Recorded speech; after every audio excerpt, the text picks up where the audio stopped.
Welcome back, everybody, to another episode of Right to Know, your weekly Pennsylvania policy podcast from the PLS Reporter. I'm Justin Schweitzer, joined once again by my partner in crime, Sam Zern. And we're here with a bit of a historic episode of the podcast here. For one, it's the first time we are recording via video, so you can see our smiling faces or the dumb look on my face, whatever occurs, you'll see it.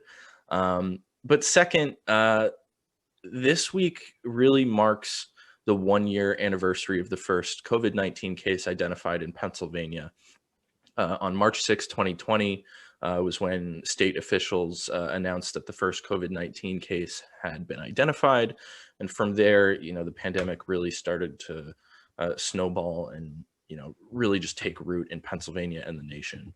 So, Sam, could you walk us through a bit, really just kind of what happened and the significance that this holds on Pennsylvania?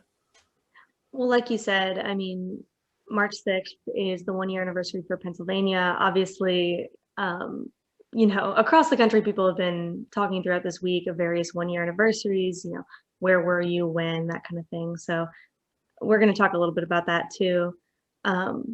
We're also a few days out from the World Health Organization's 1-year anniversary of this being a global pandemic. So it's a big moment, obviously, as we've been talking about for weeks now and writing about. The vaccine rollout's underway, but it's not over. Like, we're still getting daily case counts and that kind of thing, even with vaccines. And we're going to be masking and social distancing for a long time. Both because vaccine rollout is kind of slow. Kids aren't eligible for the vaccine yet, so we got to keep protecting them. Like, there's a lot of as people start to do the 1-year anniversary and vaccines coming by May, we're getting back to the new normal or a normal. There's still like a lot of other things we're going to keep in mind about this pandemic going forward. So that's kind of what we want to talk about today, is what this last year has been and the echo effect that's going to continue. So, just to kind of start with some numbers, over the last year, we've had nearly 1 million positive cases in Pennsylvania. That's on the state's dashboard, and we've lost more than 24,000 people in the state, and that's been incredibly difficult. And it's an impact that's really felt throughout the Commonwealth. We hear it constantly, especially with regards to nursing homes and long-term care facilities. We talked a little bit about that before. Nearly half of the state's deaths are concentrated in nursing homes and long-term care facilities. And just the impact that's had on policy and people's lives, frankly, it can't be understated. So there's a lot to reflect on this weekend. We just heard earlier today a press conference from Tom Wolf, and he talked about the difficulties of this year, but also the hope and level of work he's seen from Pennsylvanians coming together throughout the past year. So that's kind of where my head is at as well, thinking through the I don't have the words for the last year, what it's meant. And I've been fortunate enough to be spared some of the worst of it, but thinking through that feeling and also this hope of the vaccine, but that hope comes with a lot of grief. So, and all that is playing out in the legislature too. Not only is it an emotional aspect, it also will have these policy impacts. So I kind of want to start back at the beginning. I was not in Pennsylvania on March 6th, but Justin, you were. So can you talk through what that felt like last year? You're putting all the pressure on me to start things off. Yeah. It's hard to believe that March 2020 was a year ago already. I've seen a lot of memes and commentary online about how it felt like the last year has just been March, and here we are 1 year later. But that's because March 2020 was just so staggering and jarring and really just kind of new for everybody. I shouldn't say nobody alive has never been through anything like that. There are some fairly old folks who survived, both the Spanish flu pandemic and COVID-19 pandemic. But for the most part, most of us have never been through anything like this. So I guess looking back to like late February, early March, and I had mentioned this on the podcast previously, but like around that time, I had bought a Wall Street Journal subscription, and for an op-ed that was related to a story I was writing about to quote from, and before the coronavirus really made its way into the U.S. Markets were doing some weird things and really kind of freaking out about the international impact that COVID-19 was having in other countries. And so like for me, I was very heavily focused on like state government at the time. And, we were in the midst of, the February budget cycle. So, Governor Tom Wolf had laid out his budget priorities. Lawmakers were, in the midst of conducting budget hearings, which, we talked about in recent weeks and, covered and whatnot. So like things were very normal up until like, again, late February when, there was more of, a national focus on when the coronavirus would be identified in the US and, what that would mean. And so, again, early March last year, former Health Secretary Rachel Levine, who's, secretary for the last year, she held a press conference kind of preparing reporters for what to expect. She said, there are cases in Washington State and some other states in the US. There are going to be cases identified in Pennsylvania. And it was really just kind of like it was a weird thing from a reporter's perspective, because it was like this looming, like impending development, and nobody really knew what the severity would be. We knew it was, wreaking havoc in other countries. But it was just, there was really so much that wasn't known about COVID-19. Like we've seen from, like a science and medical perspective, like there's so many different side effects and long-term effects, and, so many new things we've learned about how it's transmitted and how it's not transmitted. It was really just, going back to March, just complete uncertainty. We knew it caused pneumonia-like lung issues, and that was about it. And that it was killing people. So, really it was a lot of uncertainty in the very beginning. And, we had these first few cases identified. Again, the first one on March 6th, I believe a few more the next day. And that was when, things really started to get serious. I don't want to say, it wasn't serious beforehand, but that's when the state really started to act and, try and do things to, limit the spread of these cases. So, I shouldn't say so it wouldn't spread across the Commonwealth, but so its spread wouldn't be as severe. So, and again, I have a timeline in front of me here that I can kind of run through. But, it started off with targeted closures in Pennsylvania. So I believe, Montgomery County was first, and that may have expanded to other collar counties around Philadelphia as new coronavirus cases were identified. And so this, included things like local school closures, local business closures, things to try and really limit that sort of in-person, person-to-person contact. And then as more and more cases started to pop up, throughout Pennsylvania, that was when a statewide school closure came in. And, I'm very much focusing on like the policy thing here, but there really was, a sense of panic in the general public. We probably have talked a little bit about like, how toilet paper was the big thing. Like toilet paper was flying off the shelves, and, it was just a bizarre thing. People were panic buying, people were freaking out. And, this really started to happen more and more as, schools closed. And then after schools closed statewide, that was when business closures occurred. So, Governor Wolf instituted a statewide closure of non-essential businesses or businesses deemed, not to be life-sustaining. So things like grocery stores, hospitals, hardware stores, those types of places stayed open. A lot of retail stores did not. They shut down. bars and restaurants shut down for in-person, and that the effects on bars and restaurants continue to be felt today. But so those were the first initial steps that really kind of, I think, helped people realize how significant this was, because life as we knew it was pretty much shut down. And especially in March and early April, people stayed at home. People did not leave.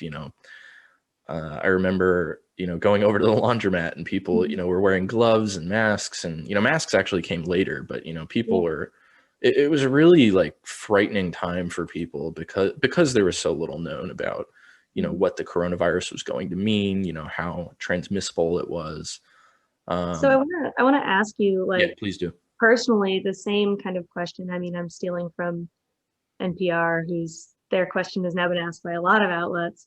But for you personally, like, what was the a moment? Yeah, so I really think it was moving to remote work, because it was, I guess, if I remember correctly, the governor was urging, this came before the actual like formal executive order, like shutting down non-essential businesses, but it was essentially like, if you're not deemed life sustaining, you either work remote or you shut down. And technically as media, we were deemed essential, but I think most reporters at the time, especially, were working from home for a long time.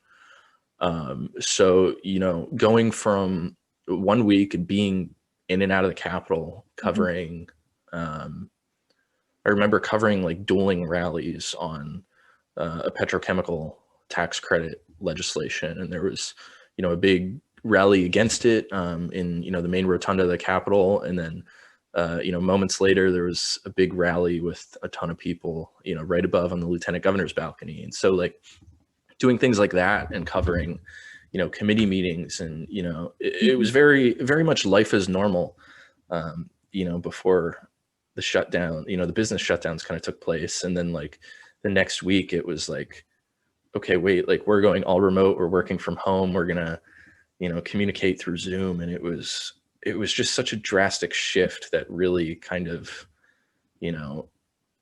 it was just so, I use this term a lot, but it was so jarring. Like it was a total shift away from normalcy to like this I don't know, we think about pandemics, and at the time it seemed like such a foreign concept, like oh, that, like, I don't know, you think back to like books, or like Edgar Allan Poe like wrote about plagues, and like Albert Camus, and like town-wide quarantines and stuff, and it was just such a such a foreign concept. And then like there it was thrust upon us, and like we weren't leaving our homes, and freaking out about going to the grocery store, and like if that would be how we would contract it. Like it was, I think just that rapid shift from like 1 week normalcy, the next week like isolating in your homes to prevent the spread. And like it's different now, because we've found kind of like a happy medium between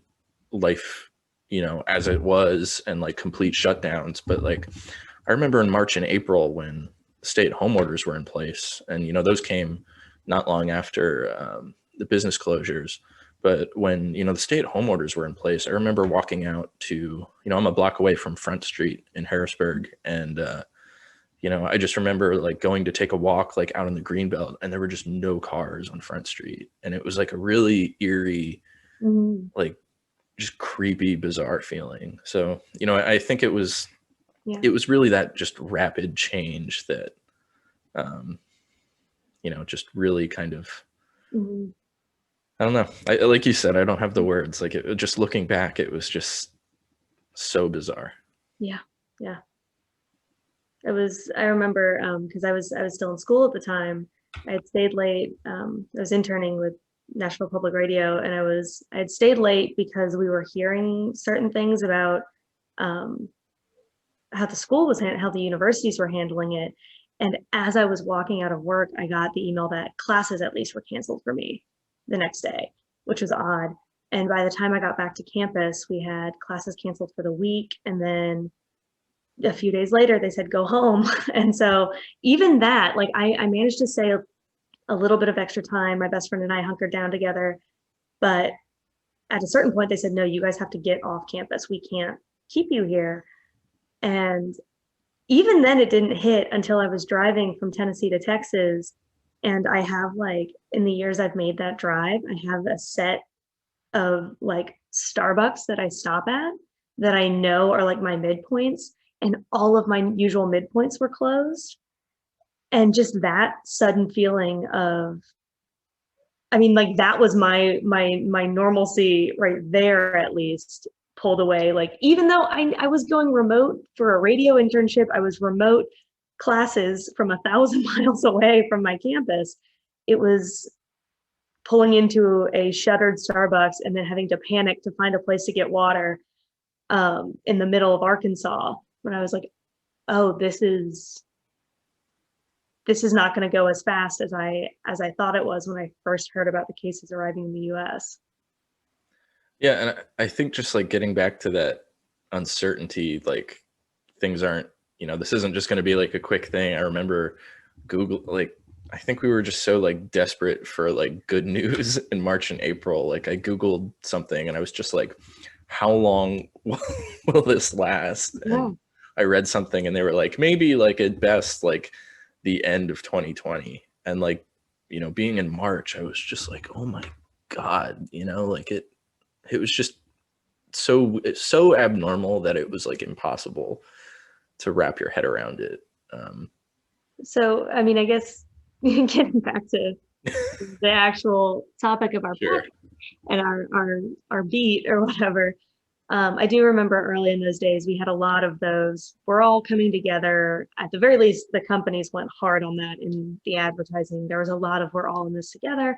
And I will say there felt like a fair amount of that at first. I mean, very early on, there was some callousness. The worst effects were felt by people with disabilities and elderly people. And there was definitely some, oh, well, then I'm fine, which is, Right. a horrible way to look at just disease and effects of disease.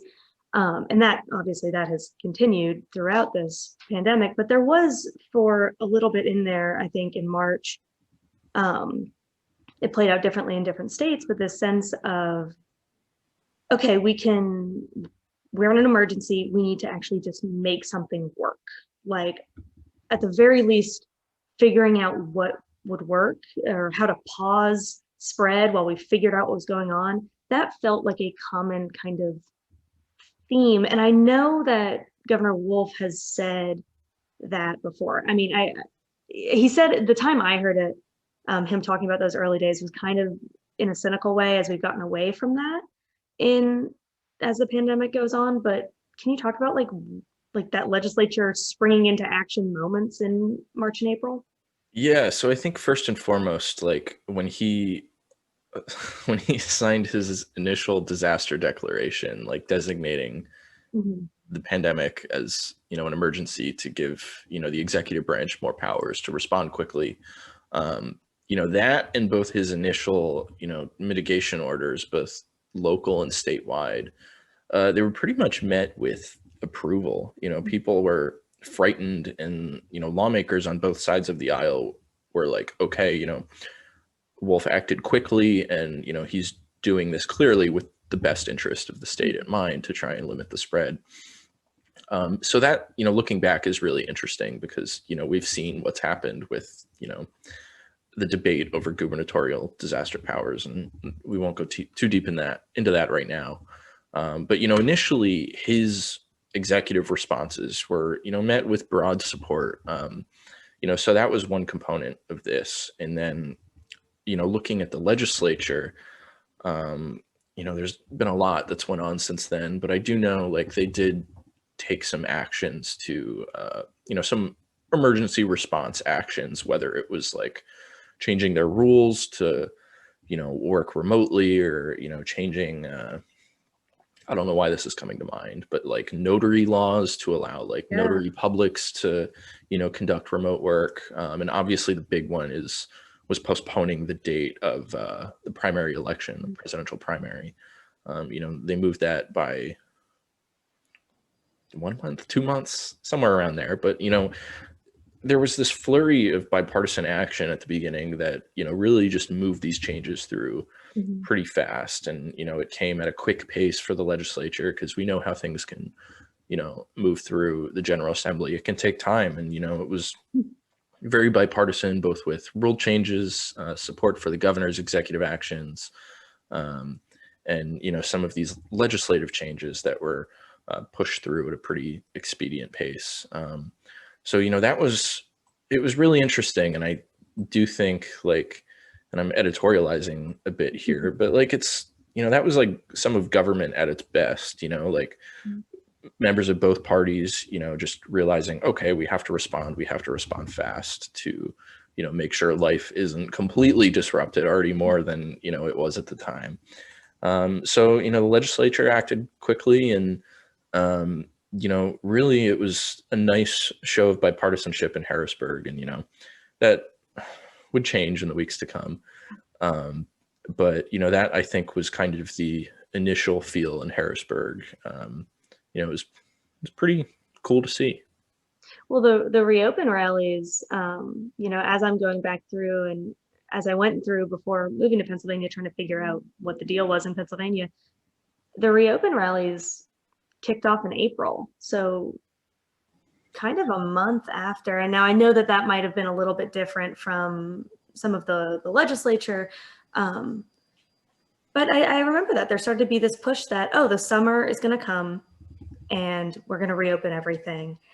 And my God, looking back at the case counts, as I've been doing this retroactive and just knowing what would happen, knowing now what happened in the fall, it's kind of shockingly optimistic to see some of the early targets for reopening, at least. Yeah, the whole reopen debate was really, fascinating. And I think this was still before you were here. Mhm. But like as the mitigation efforts the statewide mitigation efforts that Wolf imposed continued on, through April, there was, that was where, opinions on the state response to the pandemic kind of started to diverge. Democrats largely stood in line with Wolf and said, like, hey, this isn't going anywhere right now. Like, we don't have a vaccine. People are still getting sick. Like, these need to stay. And Republicans and some more conservative Democrats started to express frustration that, these mitigation measures were really, wearing down businesses, forcing many to close, just because a lot, especially, businesses that were deemed non-life sustaining, just weren't operating. They weren't bringing in revenue. They couldn't pay people. And so, so many businesses, whether it's restaurants or whatever, like had to shut down as a result. So Republicans were more, starting to favor, a loosening of these restrictions to allow businesses to operate, in compliance with public health guidelines from, organizations and agencies like the CDC. And that, that frustration really started to make its way into legislative policy and the types of actions that, or types of legislation that was being considered by lawmakers. So, we started to see these sort of piecemeal reopen bills get introduced and move their way through committee and, through the legislature, opening up like specific industries like construction, lawn and garden centers, real estate. I'm trying to think of what else.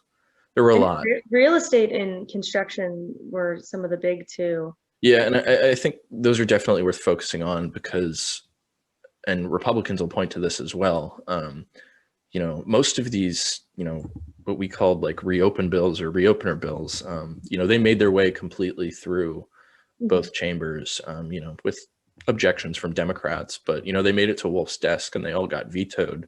But as they started to, kind of levy this legislative pressure on Wolf, he did start to loosen his, certain restrictions. He allowed construction to resume. He allowed, he changed his real estate guidance to allow, home transactions and like, what's the word I'm looking for? Like showings to take place, things like that. And so like, even though he vetoed every single one of these bills to reopen certain industries, I think it's clear that that sort of pressure had an effect, and it, eventually led to him loosening his restrictions and eventually, developing a more broad reopening plan for the state. Yeah, I mean, he definitely has. I say Wolf, but there's a lot of people in the administration who have talked about this. But Wolf and Levine, when she was still in Pennsylvania, have both kind of credited those early actions. I think the word we heard from Republicans at the time, and I'm pretty sure Wolf has said it too, was draconian shutdowns. Mm-hmm. Yeah, Wolf's used that a lot. Yeah, Wolf has called his own early measures draconian but necessary. Like, they have really credited those early shutdowns, stay-at-home orders, as what kept the hospital systems from being overrun in Pennsylvania. And that's a hard, I mean, we can look back, we'll be looking back at this pandemic for ever, and trying to decide what the best paths were and best options were. But when you're at the front end of it, some of those shutdowns, a lot of states didn't know what else to do. We just, as far as like public health infrastructure and that kind of thing, I mean, I'd argue most of the country is not prepared for catastrophic events like this and doesn't have the level of staffing and resources and, PPE, if we're just going to dive back in there, just doesn't have stores of those prepared for this type of catastrophe. And so, there are these really hard decisions made with these like material constraints of the state that, I mean, here's my editorializing. Going forward, I am curious if we'll see any attention towards preparing for the next one. I say the next one as in like the next pandemic, the next major catastrophe. Will we see any political action towards keeping stronger stores or shoring up our unemployment system so it doesn't get so overrun, or, more nurses, like just straight up more nurses, which is that's been a long shortage. It's hard because, looking forward with these lessons we've learned, there's a huge expense to preparing for the next catastrophe.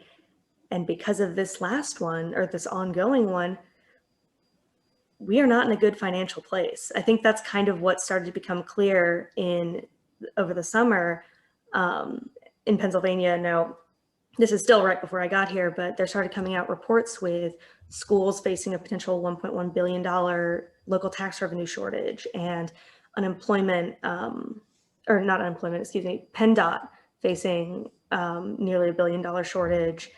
The state itself, multiple billion-dollar fiscal challenges coming. And that was on top of, I think you've told me before, there are already fiscal challenges in the state. So yeah, there were structural deficits being predicted before the pandemic even occurred. So, the state has taken a big hit the state took a big hit to revenues as a result of, these mitigation measures. Like, that's, it's not really a partisan statement. It's just true, with businesses closed and not paying taxes, like the state's not getting the revenue it typically would. So, financial challenges are going to be heightened in the years to come because of it. Yeah. And it's such a hard one too, because, you have all of these tax revenue shortages, but we have this intense need for people to just, people need money. We have huge unemployment. We have, we have an eviction moratoriums, but, we're going to have these back owed rents, and people are unemployed and not making as much money. So there's this. Or just not getting their checks at all. That was not getting their checks. Yeah, that was a huge problem. Still is, I believe, for a lot of people.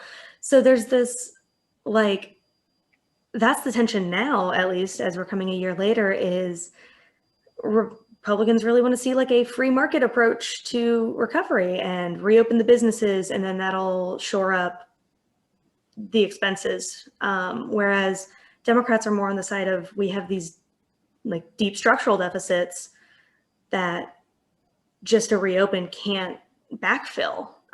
We need like long sustainable growth. Both of them have said sustainable growth in the long term. The plans for that are very different. For sure. But like, I mean, it's hard because it's the argument about everything this past year is that these problems were here.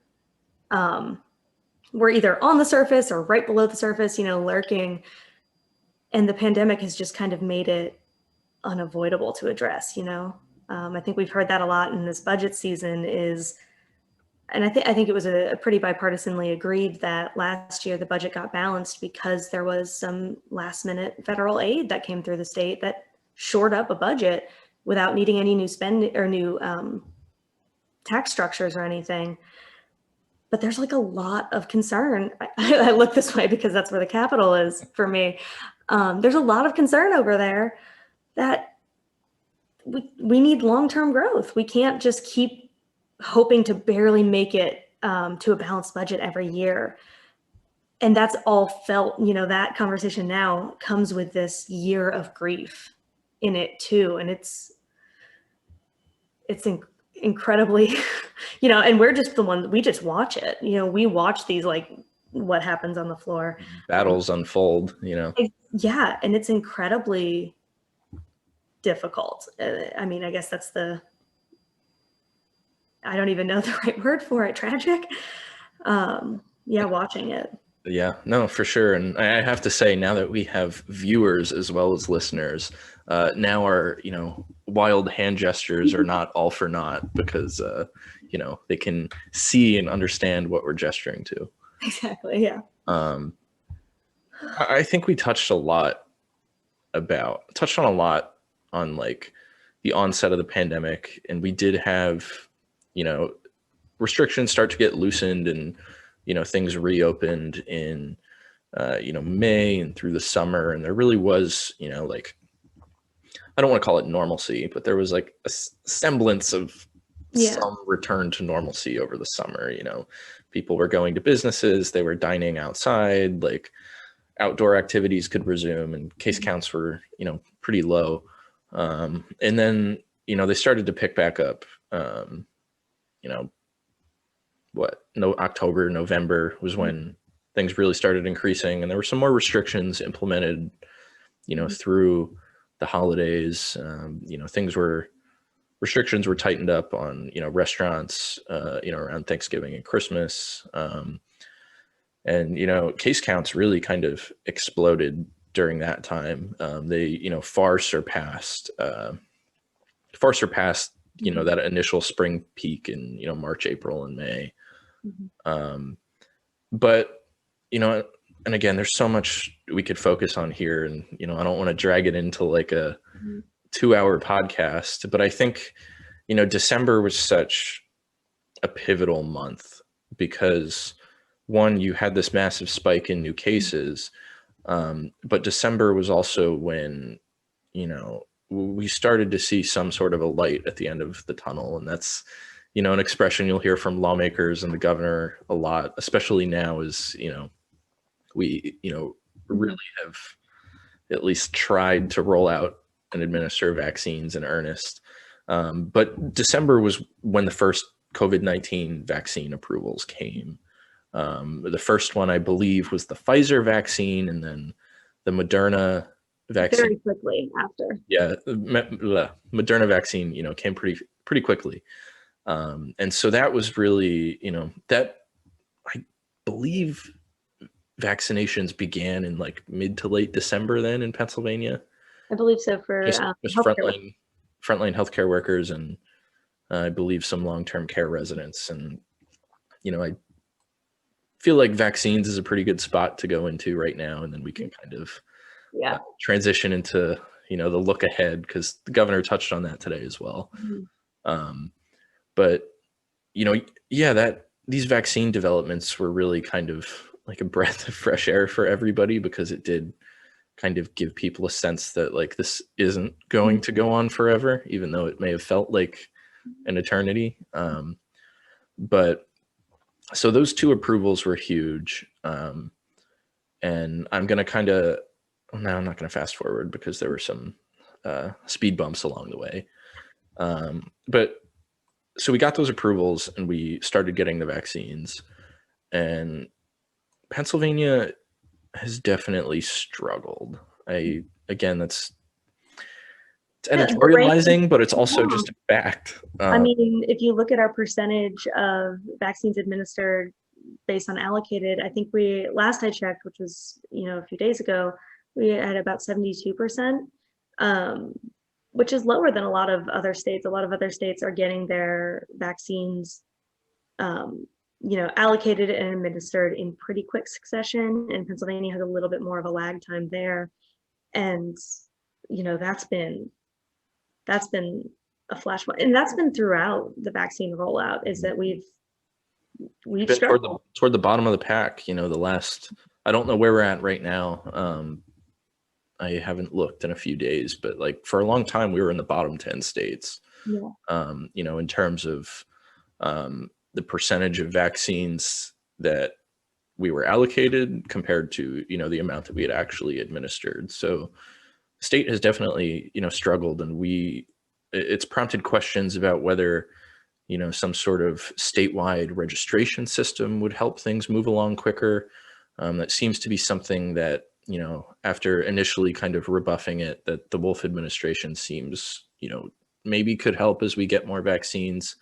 And that, I think, is the other difficult point to this, is that nationwide supply is just not where people wish it was.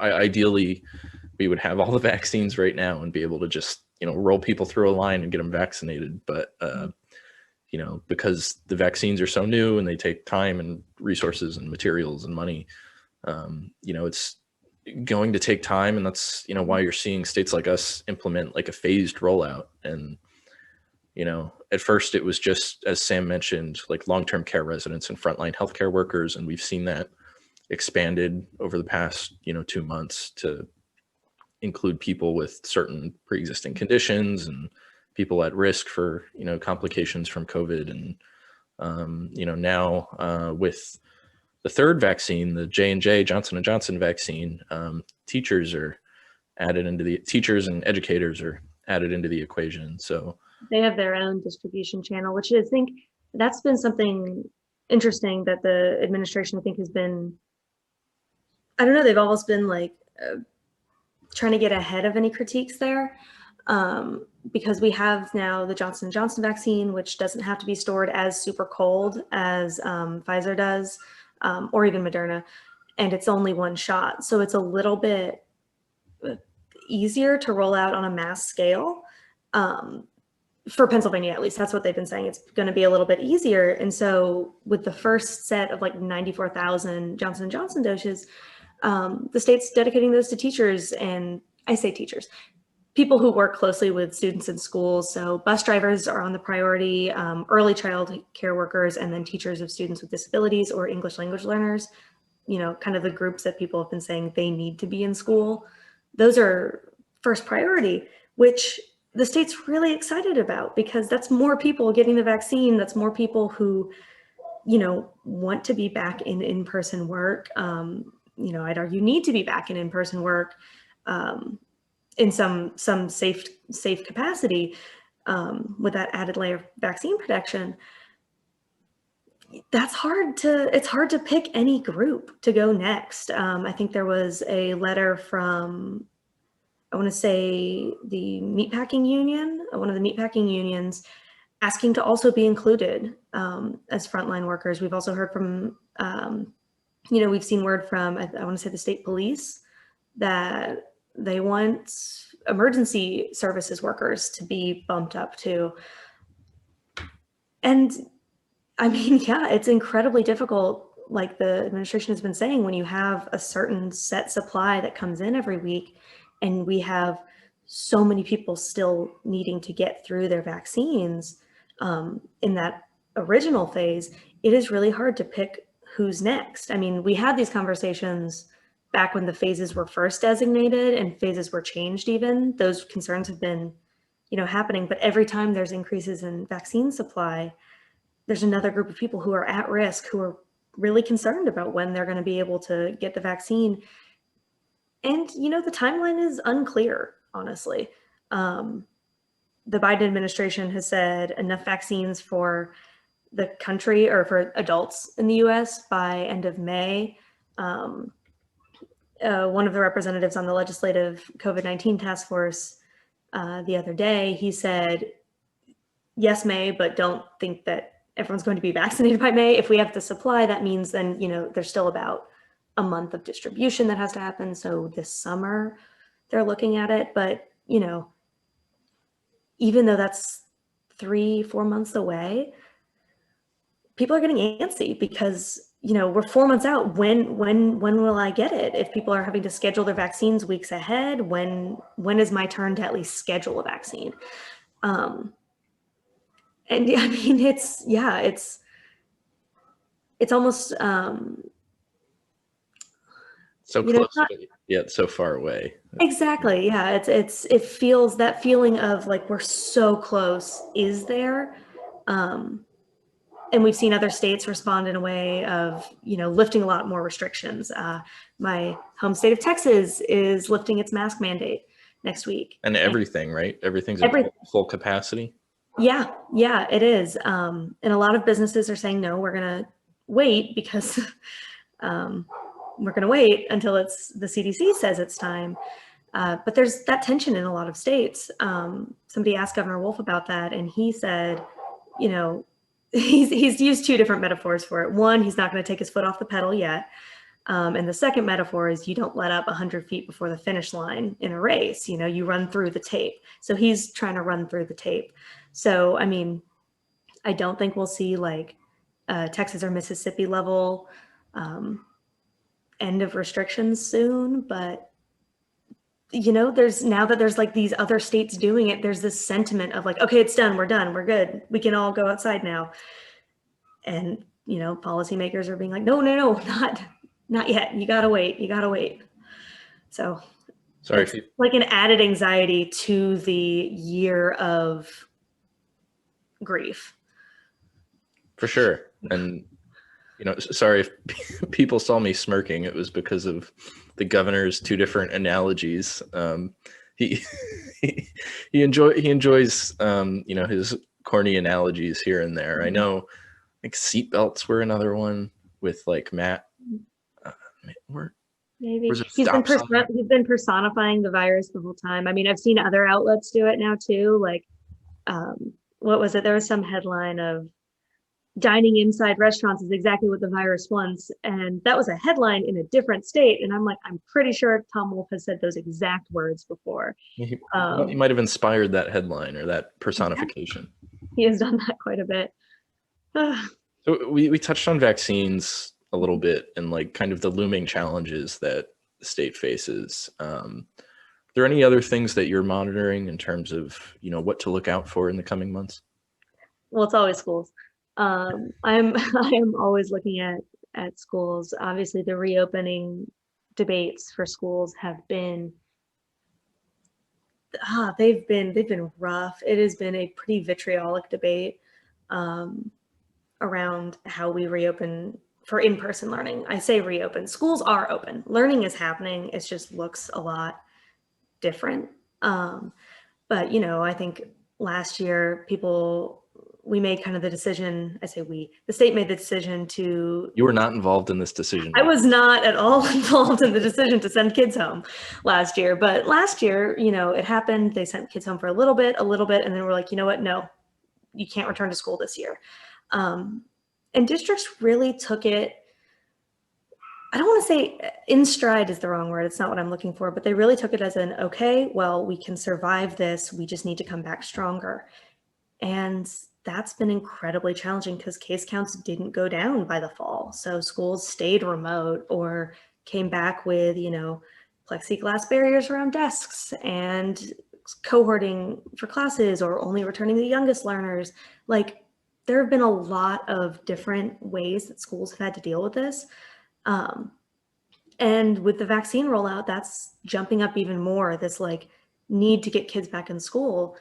And, it's hard for everybody. I don't think anybody wants to continue this really challenging way of teaching. I interviewed somebody a while ago who said it's almost like you're running two schools because you have some kids in class, you have people online, you only have the same number of teachers. It's just this incredible logistical challenge that schools are going to be feeling the fallout from. And so I'm watching that because the Biden administration has wanted return to learning within the first 100 days. Federal government doesn't really have any power at all over schools. State governments even have pretty limited power. In Pennsylvania, they've really left it up to the local districts what they want to do because the local districts know their buildings and facilities best. So, most kids in Pennsylvania, more than 50% are in person at this moment or at this time. That was said recently. But, we're looking ahead at returning the rest of those kids and buildings that are outdated and need all these improvements to make them safe, and kids can't get the vaccine yet. So are they going to be safe? Like, are we going to see any variants take over kids or something like that? Like, there's all of these needling concerns that are looming over schools, as we're getting closer to the summer, which there might be a lot of summer school too. So like, that's my big thing I'm watching is, how are schools handling all this? And it's hard. The legislature has jumped in and out of the conversation too. And so I'm keeping an eye on how they respond to it. They're definitely going to be talking finance this year. Wolf has made a huge push for school finance increases. But we'll see what actually makes it into the draft budget if schools see any more money. I'm glad you brought up the budget. First, it sounds like your neighbor's dogs have strong opinions on school reopening. I don't know. Yes. I don't know how well the audio is going to pick that up, but hopefully not too well. They go in and out of when they get real excited in the middle of the day. They get excited about schools just like you. Exactly, same. But you did bring up the budget, and I think at least my focus, I'm definitely intrigued to see what happens there. I mean, budget cycles are always interesting and contentious in Harrisburg. And I think this one is, this current one that we're facing, we need a spending plan passed by the end of June. I think it's going to be really even more so than, past years. But well, there's that added element of like in all the budget hearings, and maybe I didn't know what to expect out of a budget hearing, but in all the budget hearings, so much of the questioning that lawmakers have done of department heads has been about COVID response. Mm-hmm. Like, it's not even centered really as much on their general expenses and things they want. It's about how did this department handle COVID? And so to me, that indicates that there's something, how you handled COVID is going to play into what the budget draft looks like. Mm-hmm. Right. And I've said this before, like, this is really, truly the first, like, COVID budget cycle. Wolf and legislators really kicked things off in 2020, fairly normally. Like I said in the beginning, Wolf gave his budget address to a joint session in person. There was no pandemic in Pennsylvania, or at least no cases identified at the time. And, budget hearings started like any other, and there was really no mention of, COVID until honestly, like the last House budget hearing I was at with, Budget Secretary Jen Swales. There was a little bit of talk and, some questions posed to House Appropriations Committee Chairman Stan Saylor, but it was just kind of like we'll wait and see and, appropriate dollars as we need to. And, but, this is really the first one where, we know there's a pandemic, we know the problems that we're facing, and this budget is really going to have to deal with them. And I think we've really seen in the past month or so kind of two dueling positions here, in that, like, as you mentioned, the governor is proposing developing several new revenue streams. He's proposing increases in basic education funding, which would be funded through an increase in the personal income tax. He's funding this, pretty massive, workforce development, like back to work program, that is aiming to try and, help those who have been impacted by the coronavirus pandemic. That I think the price tag is around $3 billion, and he wants to fund that through a severance tax. He's resurrected other proposals to do things like combined reporting to get more corporate tax revenue, into the state. So, Wolf is really approaching this budget cycle with, the mindset of, okay, we're facing these fiscal challenges. We're facing structural budget deficits over the next 5 years. That's according to the state's independent fiscal office. And, Wolf is thinking the best way to deal with this is to secure new sources of revenue through, again, that increased income tax rate, severance tax. I think there are others I'm forgetting about, but those are the two big ones. And, so his administration's position is really like, okay, these problems aren't going away anytime soon.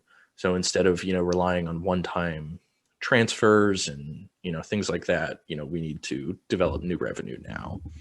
Whereas, Republicans are very much, saying now is not the time to raise taxes on, individual taxpayers, on businesses, that it's the wrong time. People are hurting financially.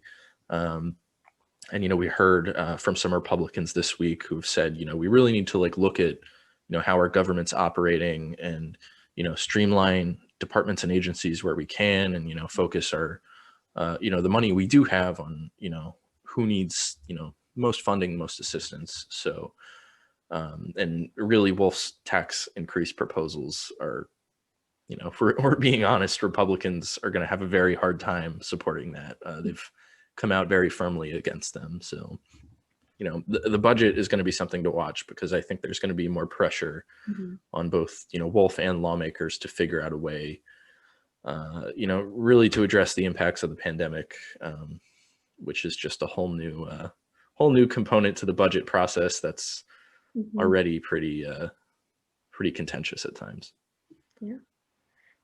I think that's kind of a good place to wrap up this week. I mean, that's where our coverage is. It's 1 year anniversary of COVID and heading into the budget season. So yeah, there's a lot more to it, and I'm sure, we'll be discussing it on, all of our future podcasts to come, but we're getting pretty close to 100.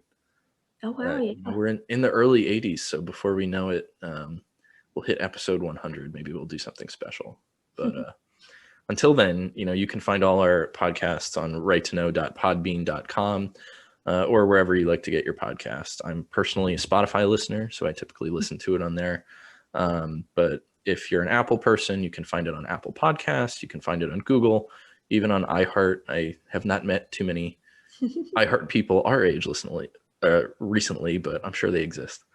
So wherever you like to get your podcast, you can find Right to Know there. You can also find it on our website, where you can also become a PLS Reporter subscriber for just $16.67 a month. So if you enjoy our free written coverage, which we have every week, please consider becoming a subscriber and, helping us do the important reporting in Harrisburg. So you can find all our written work at theplsreporter.com. And you can also find us on Twitter at the PLS Reporter, where we commonly, share our stories and share little updates that Sam and I are, posting on the wonderful website that is Twitter. And if you want to find myself on Twitter, I'm at Justin_Schweitzer. I'm at Sam_Zern. Thanks for listening or viewing, everybody, and we will catch you next time.